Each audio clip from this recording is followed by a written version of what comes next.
Hi, I'm E.D. Lewis, and welcome back to my channel for another nocturnal review.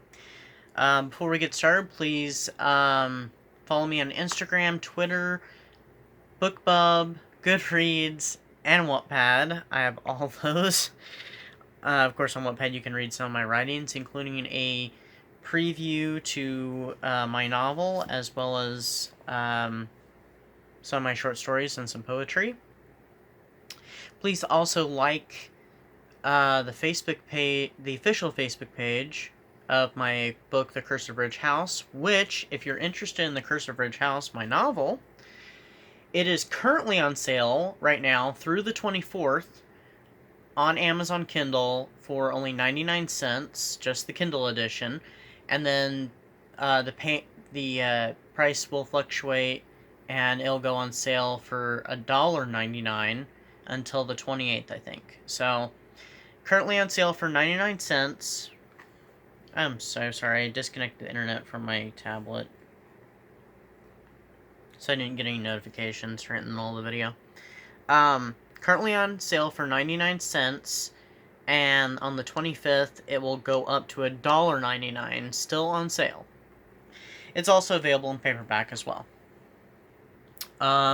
But please visit the official Facebook page for my book, The Curse of Ridge House, as well as you can visit my author page on Amazon. Couldn't think there for a moment. Okay, so for this video, I'm doing a review on a book I just finished reading from this week. I was actually buddy reading it with another BookTuber, Regina of Regina's Haunted Library, which please check her out. I will have her BookTube link in the description, so please check her out. She's got an awesome channel, and she reviews both books and movies, and she also does some AuthorTube stuff, so, check her out, and check out her writings, too. We, buddy read the recent novel, Mexican Gothic by Silvia Moreno-Garcia, and I hope I'm pronouncing her name correctly. Just released this year. I think it was released either the start of this month or toward the ending of last month, maybe the middle of last month. I can't remember when, but it came out this year. It's really recent. It's still a new release. It's a gothic horror and gothic romance, though it leans more on the horror. The romance, which I discussed, Regina and I discussed, she felt that the romance element was kind of weak, which I have to agree with her because it was quite weak. But, and the author, I'm not mean to criticize, but the author could have probably done a little more with it. But still, all in all, it's a good book, and I highly recommend it. But that's the only real issue I think I had with it, besides one little historical issue. But rather than that, the book is fantastic. So let me tell you a little more about the book before I talk more about it. My thoughts on it and stuff, which I mostly give most of the thoughts about it right there. So the main character, Noemi Taboada, she lives in Mexico City, and she's the typical, socialite. She loves going to parties, she loves dancing, she loves music, she loves conversing with others. She likes to drink socially, etc. She also smokes and stuff. And she just likes to have fun. Well, her father thinks that she should be focusing on getting married and stuff, but she just kind of brushes that off. There is a guy she has seen, mostly going to parties and recitals with, named Hugo. But she's not really interested in marrying him, so. But one evening when she's at a party, it's cut short for her because she's called back by her father to come home. And what happens kind of throws a whole wrench into her, her routine. Because her father has received a letter from her cousin, Catalina, who was married about a year before this takes place, and this takes place in 1950. And the letter is very bizarre and puzzling to them because Catalina speaks of ghosts and strange happenings, and she even seems to carry on almost like her mind is not all there. And so her father's very concerned about her. Noemi's father is very concerned about her and stuff because he's, the head of the family, and Catalina has no family of her own because her parents died, and so she'd moved in with them for a while, and he doesn't exactly trust her husband, who's an Englishman named Virgil Doyle. And the family, I guess, at one time was rich, the Doyle family, but now they've fallen under hard times, and he's afraid that maybe he's using Catalina for her money. So there's that big concern. So he sends Noemi to the remote village where they live at the Doyle mansion, which is called High Place. And High Place is this very typical Gothic mansion. It sits on the top of a mountain, and it's got mist all around it and stuff, and it's kind of treacherous ground. There's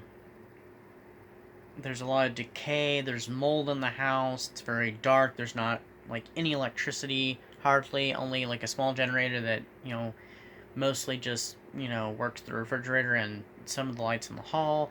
They mostly exist on candlelight and fireplaces, no central heating.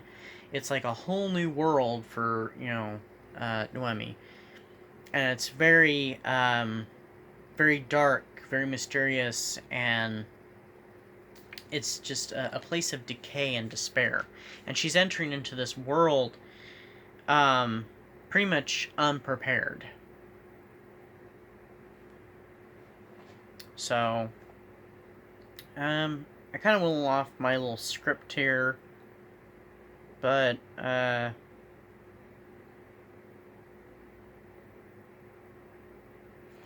I pretty much summed it up right there, because I don't want to give too much away, because you really should check this out. And actually, already this book is being planned to be a television series by Kelly Ripa and her husband are going to be producing it. I saw that announcement, right before I started reading it. I think, oh, that's cool. And this book hasn't been out that long. So, I mean, they must have been impressed with it, so. But it is very much the typical Gothic setup with the house and everything, and it has some beautiful descriptions.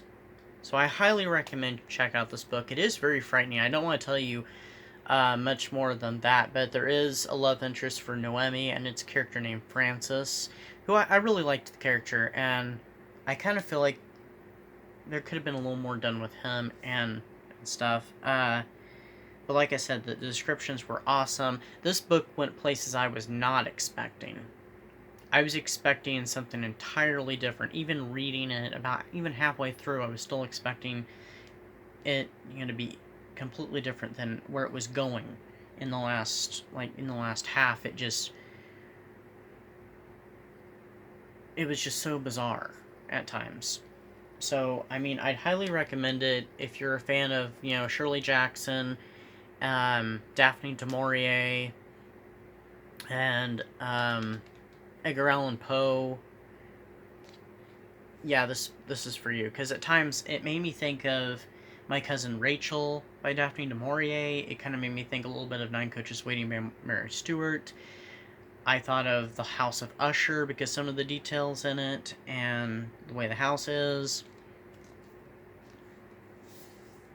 So, those are kind of the things I was thinking of with it. But, yeah, check it out. And there's not much more I can say about it, because, I mean, it's a good book. It's very interesting. And it was quite surprising. I was highly anticipating this book. I will say it was not as good as I was expecting, but it was still pretty good. It's not the best book I've read this year,